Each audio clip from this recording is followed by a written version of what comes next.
Let us start with some basic definitions. The atom is the smallest unit of matter. It consists of three main subatomic particles: protons, neutrons, and electrons. Protons are positively charged particles found in the nucleus of an atom, while neutrons are neutral particles also in the nucleus. Electrons are negatively charged particles that orbit the nucleus in electron shells. When we look at an element on the periodic table, it helps us identify the number of protons, neutrons, and electrons in an atom of that element. To determine the number of protons, neutrons, and electrons, we need to understand a few things about the periodic table. The atomic number tells us how many protons an atom has. This number is unique for each element and determines the element's identity. For example,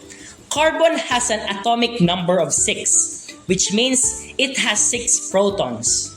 Now, the number of electrons in a neutral atom is the same as the number of protons. So carbon also has 6 electrons. Let us talk about the mass number, which is the total number of protons and neutrons in the nucleus. For example, the mass number of carbon is 12. To find the number of neutrons, we need to subtract the number of protons from the mass number. So, for carbon, it has 6 neutrons, 6 protons, and 6 electrons. Let us apply this process to another element. What if we were asked to find the number of protons, neutrons, and electrons in an atom of oxygen-16? Oxygen has an atomic number of 8, so it has 8 protons. In a neutral atom, it will also have 8 electrons. To find the number of neutrons, we subtract the atomic number from the mass number.